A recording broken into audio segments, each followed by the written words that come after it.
Shalom, pemirsa yang diberkati Tuhan, bertemu kembali dalam seri pelajaran Sekolah Sabat. Mari kita awali dengan berdoa. Allah kami yang di sorga, kami sungguh bersyukur berterima kasih karena perlindungan dan berkat Tuhan kami boleh kembali belajar firman-Mu melalui pelajaran Sekolah Sabat kami. Tuhanlah mengurapi kami melalui Roh Kudus-Mu. Dan berikan kami kekuatan supaya boleh juga melakukan firman-Mu ini. Dengan demikian kehidupan kami boleh berjalan dalam kebenaran-Mu. Terpujilah nama-Mu Tuhan, di dalam nama Isa Al-Masih yang menjadi juru selamat kami. Amin. Pelajaran Sekolah Sabat, Kamis 28 Desember 2023, misi selesai. Bacalah Wahyu 21 ayat 1 sampai 4 dan Wahyu 21 ayat 22 sampai Wahyu 22 ayat 5. Wahyu 21 ayat 1 sampai 4. Ayat 1. Lalu aku melihat langit yang baru dan bumi yang baru, sebab langit yang pertama dan bumi yang pertama telah berlalu, dan laut pun tidak ada lagi. Ayat 2, dan aku melihat kota yang kudus, Yerusalem yang baru, turun dari surga dari Allah, yang berhiaskan bagaikan pengantin perempuan yang berdandan untuk suaminya. Lalu aku mendengar suara yang nyaring dari tahta itu berkata, lihatlah, kemah Allah ada di tengah-tengah manusia dan ia akan diam bersama-sama dengan mereka. Mereka akan menjadi umatnya dan ia akan menjadi Allah mereka. Ayat 4, dan ia akan menghapus segala air mata dari mata mereka. Dan maut tidak akan ada lagi, tidak akan ada lagi perkabungan, atau ratap tangis, atau duka cita, sebab segala sesuatu yang lama itu telah berlalu. Wahyu 21 ayat 22, dan aku tidak melihat bait suci di dalamnya, sebab Allah, Tuhan yang Maha Kuasa adalah bait sucinya. Demikianlah juga anak domba itu. Ayat 23. Dan kota itu tidak memerlukan matahari dan bulan untuk menyinarinya. Sebab kemuliaan Allah meneranginya dan anak domba itu adalah lampunya. Ayat 24. Dan bangsa-bangsa akan berjalan di dalam cahayanya dan raja-raja di bumi membawa kekayaan mereka kepadanya. Ayat 25. Dan pintu-pintu gerbangnya tidak akan ditutup pada siang hari, sebab malam tidak akan ada lagi di sana. Ayat 26. Dan kekayaan dan hormat bangsa-bangsa akan dibawa kepadanya. Ayat 27. Tetapi tidak akan masuk ke dalamnya sesuatu yang najis, atau orang yang melakukan kekejian atau dusta. Tetapi hanya mereka yang namanya tertulis di dalam kitab kehidupan anak domba itu. Wahyu 22 ayat 1. Lalu ia menunjukkan kepadaku sungai air kehidupan yang jernih bagaikan kristal dan mengalir keluar dari tahta Allah dan tahta anak domba itu. Ayat 2. Di tengah-tengah jalan kota itu, yaitu di seberang menyeberang sungai itu, ada pohon-pohon kehidupan yang berbuah 12 kali. Tiap-tiap bulan sekali, dan daun pohon-pohon itu dipakai untuk menyembuhkan bangsa-bangsa. Ayat 3. Maka tidak akan ada lagi laknat. Tahta Allah dan tahta anak domba akan ada di dalamnya, dan hamba-hambanya akan beribadah kepadanya.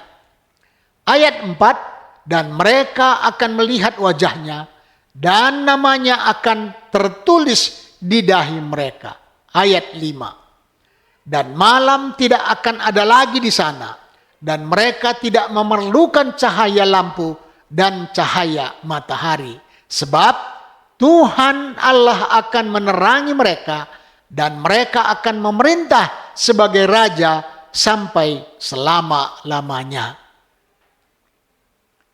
Adegan apakah yang digambarkan dalam ayat-ayat ini? Sungguh satu Firdaus yang indah di dunia baru nanti. Kematian dan dosa akan lenyap. Iblis dan orang jahat akan dibinasakan. Kita akan bertemu dengan Juru Selamat yang mengasihi kita dan bersatu dengan orang-orang yang kita kasihi. Dan dunia baru akan dipenuhi oleh semua perwakilan dari setiap suku dan bahasa. Komite misi dari General Conference telah memutuskan sebuah panduan misi global yang bisa digunakan untuk menentukan definisi kelompok orang yang sudah dijangkau atau yang belum dijangkau.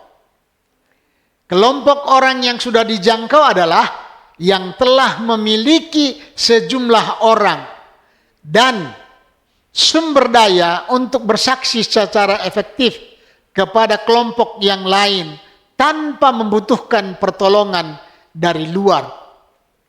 Kelompok ini sudah memiliki pelayanan ibadah, kitab suci, dan bahan-bahan bacaan lainnya dalam bahasa mereka. Dan ada pemimpin-pemimpin gereja setempat yang dapat bersaksi kepada kelompok orang lain tanpa seorang penerjemah. Kelompok orang yang belum dijangkau adalah mereka yang tidak memiliki komunitas setempat dari orang-orang Advent, yang percaya dengan jumlah yang cukup dan sumber daya untuk bersaksi secara efektif kepada kelompok mereka sendiri tanpa bantuan yang datang dari luar budaya mereka.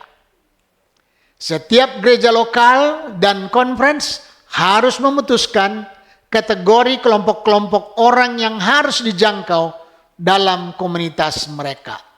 Sekarang adalah waktunya untuk berinvestasi dalam misi Allah, untuk menjadikan murid yang berasal dari kelompok-kelompok orang tersebut. Dengan demikian mempercepat kedatangan Juru Selamat kita. Dan pada akhirnya tinggal dengan mereka di surga dan bumi baru yang dijanjikan bagi kita. Tantangan: bagaimanakah Anda mempercepat kedatangan Kristus? Apakah Anda sedang menanam bibit-bibit pengharapan dalam hati mereka yang ingin mendengarkan kabar baik? Apakah Anda menyiram orang-orang yang baru percaya dengan menolong mereka belajar? Apa artinya menghidupkan satu kehidupan dengan ketaatan yang penuh kepada Kristus? Berdoalah untuk mendapatkan kesempatan-kesempatan menyampaikan janji bumi yang baru kepada orang-orang yang ada dalam daftar doa Anda. Tantangan lebih besar: beberapa orang dari murid-murid Anda mungkin sudah siap untuk menerima Kristus. Hal ini termasuk mereka yang bergabung di gereja atau dalam kelompok orang percaya. Tempatkan dirimu di tempat mereka dan bayangkan ketika menghadiri gereja untuk pertama kali. Pengalaman apa yang akan dia dapatkan? Apakah Anda terbuka untuk memulaikan sebuah kelompok orang-orang percaya dan bukan hanya mengembangkan gereja Anda yang sudah ada? Ciptakan strategi untuk menangani area-area yang lemah. Bagikan pemikiran Anda kepada pemimpin-pemimpin gereja dan bekerjalah dengan mereka untuk menerapkan sebuah rencana untuk menjadi sebuah gereja yang lebih berfokus pada pemuridan. Tuhan memberkati. Kita berdoa. Tuhan Allah Bapa kami di sorga, kami sungguh berterima kasih atas kesempatan ini. Kami diberikan kesempatan untuk bagian orang-orang yang menyampaikan kabar keselamatan di lingkungan di mana kami berada. Supaya orang-orang yang bertemu dengan kami pun boleh merasakan kasih sayang-Mu. Dan kami menjadi satu rombongan untuk memuliakan Tuhan dan menantikan kedatangan-Mu. Terpujilah nama-Mu Bapa, di dalam nama Yesus kami berdoa. Amin.